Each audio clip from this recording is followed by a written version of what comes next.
Kawahia Sikajani Otumfuo ti okoso nyamekese Adam went no Asanteman is mood pass here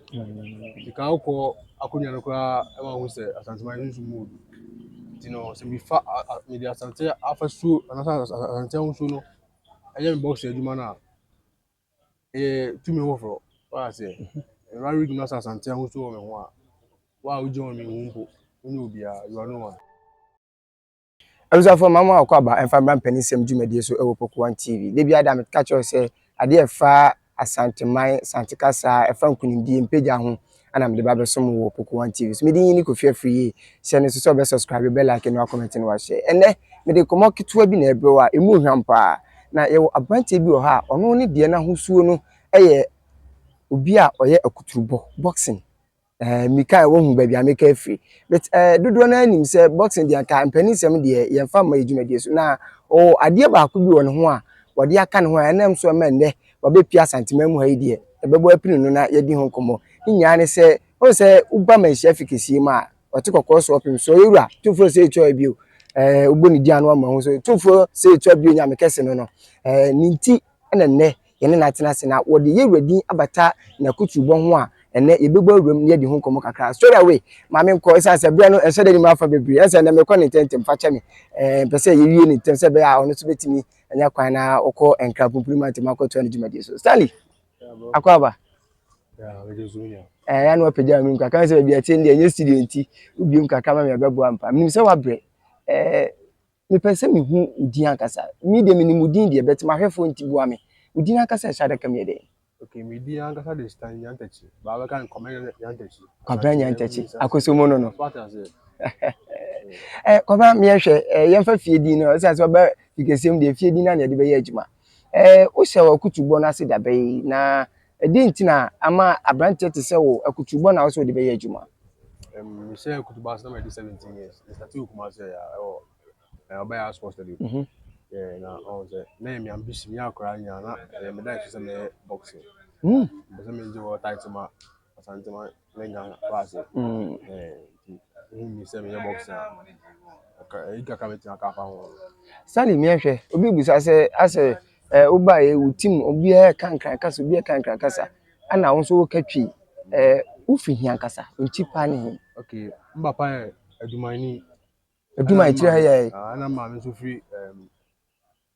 Himan kwabe. Yes, why Asantehene pure. Ya o me so tafo.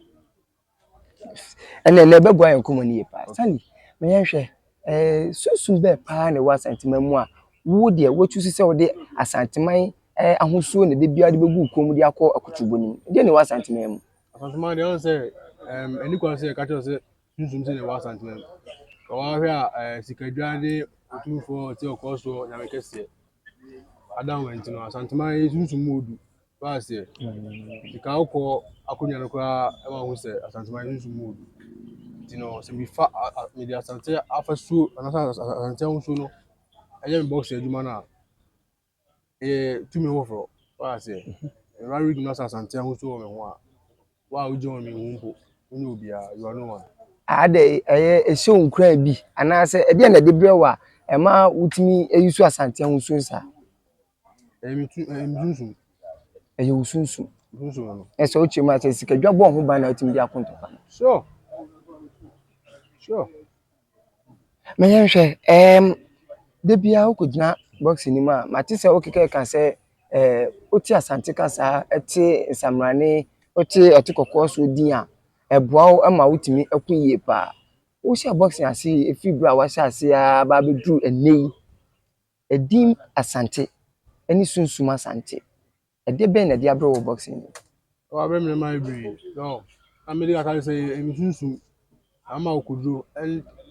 Asante so ma ko ani mo boxing pa ama je bi do ad ma be at least o hwe gun boxing fraternity ma many Asantehene na wetin do boxing o ya we many Asante I know me how boxing yeah sure me hwe bo boxing enkunim se na wadi 8 wadi enkunim 8 ana wadi enkunim se baako wadi kuko ba yeah ya kan nyina bomu a se wakun be enkunu yeah o sha say last year ninya last year okay me hu se bibi sen ko me be di ho nkomo ho na mpese e di asante ho nkomo ni wi ansa because say brand ni ya fa management me so mo ma me sign pa say brand no mo di ma me na kasa no ye di kan fa kakra e wo mpanifi nti o say ye twa so ma me hwe wabra wo tena ase se odi asante e be ye adwuma odi asante be tumpon obi ebu abam wo asante kasa ho bi ebu abam se odi asante etu anamo when they mean to me baby we go to be catch say who come again so come Asanteman but one thing I will say sharing so say Asante Ghana man so what I say ba ba hin fia akonya bia bi wa akonya bia bi wa nti Asante Ghana man nti no say me ko me use Ghana flag me ring him what I say but still that only who Asante flag be can what any the week can it is what about I said the audience when so na person nti mu mabem that's one thing about me ma me hwe nanu akwasi dia ye di ye obechia yewura Otumfuo say to bio oti kro krawi ni bari mu maso ama yewura mehu say ode ne say to so esempati be na yewura ka chiro but you better say secret and maybe be an meeting you know your secret is your power what can I say but the better chill ba ko and maybe ma catch him say I mean give you up in come any I mean make sure say the order me fan kan Stanley minim say ka eno bebua me betina so me ahwe no say kotoko hin nanim odu se bi eburu se bi anya do ohene de nsa kan wa minim say obi a owo abonten bi anim say ohene eso mu kra na ye anije ye nkra hye ohene so mu abra wo chi ano na o hia no e de na ba o mu any ma be brain na make say ama me ahode wo fro ama me tumi wo fro and that's am me akodro pa be e wa djuma ni no say eno asem ba na me hu no kwa ke no me hu say na me kodjo so before na hu so ohene ba hu no kwa ntale hu ni nkra say na o sa de sa to am pe so bon pa ma yes ohene de nsa to so kwa onya bet be 20 what I say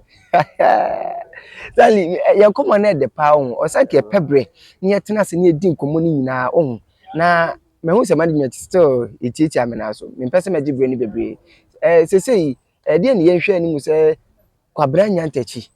santini akoda sesei akutubo na ode asi nani so ode bre Ghana ene Asanteman as a whole okay yeah Ghana you see a normal expect national belt in come on belt you know myself ma waka ho so I say no national but the person do what title ma Ghana world title me fa me 2 euro na so I know the me dream me die so pa kwa na me ko en kan me akọ adwuma we afi ye ni belt we nkomo da be na oje belt we na ede na ba mu a ma otimi win fight ni so simple ma otimi di belt be che yura but fight is simple ndokwa ne simple thing so I say otu say me boy no be yode ndokwa ne simple we nka say simple but on say adwuma ma fa to me so me and akodo ni Asanteman sunsun ani yura sunsun meta ma chinti ani Julian Pon kwame ehumobro ene ma ene metia no ma me ye LBO continental champion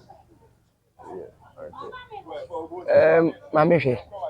Asanteman sunsun amanfo jindi bibi no wa ma ultra social media so a sebi kwara toto fefe bobo sebfo bi no mu die ru atam kan freni ma asem kire wo mo nya Asanteman sunsun ndie wo kwabra nya ntachi akutugboni a sese ukuta belt LBO na odi abechi yura asem be na wo be ka che wo no omo jindi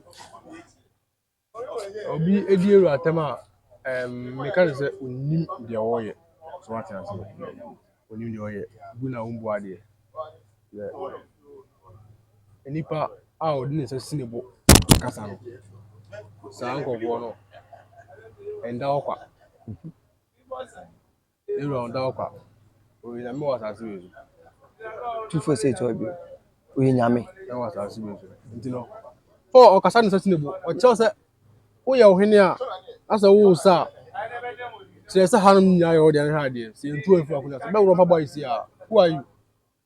nti de obebia no adieru atem onim de oye onim de oka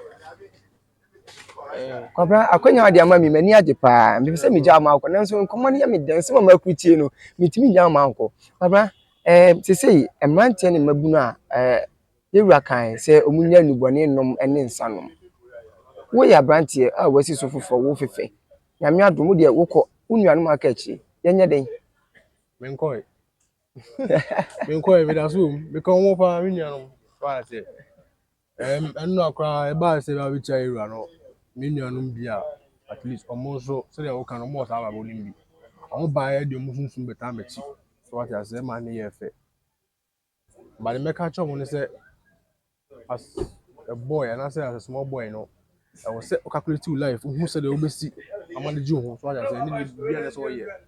e bo ni kwa so ko time bo do say oda focus on something so I say Para mi tio pa. na obehwe ho ye ba obra ye bu mpanifo be disciplined I say ne emfa ho nye ye no ne manama basa ti e futu akwa mo ni anu no Ora me da se pa na we e wan kasa brand wa pick na say management ni dia. Yeah, no, Osibo, boxing management and promotions. Osibo na nkasa so ye Asantehene ba. Sa. Yeah, your friend Gordon Frimpong. Okay. Yes, you know, oboa boxing na ama na aba Asantehene mu aso so what I say. You know, minim say Asantehene be team, Ghana for be team ya. Omunya nko be boa Osibo boxing management and promotions. So open ya number de be reach here no. 050 223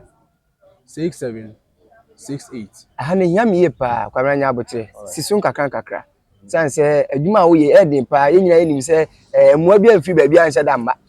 Kakra bi na manfo be hu mobo. Na abote ne sisun maako. Na de ohwe ye no entimi mpeke no bi wo mua bi a watimi de abebo management no. Alright. So, what boss, boxing management and promotions are? So number you know our money 050 223 6768. Good. 050 223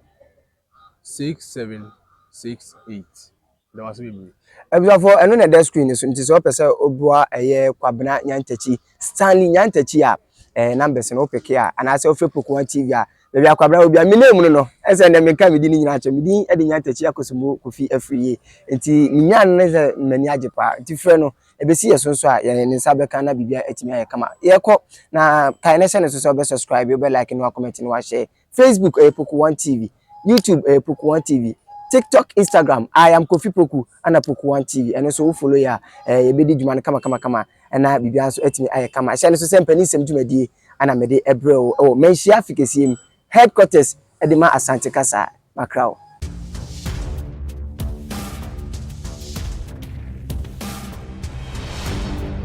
Poku TV.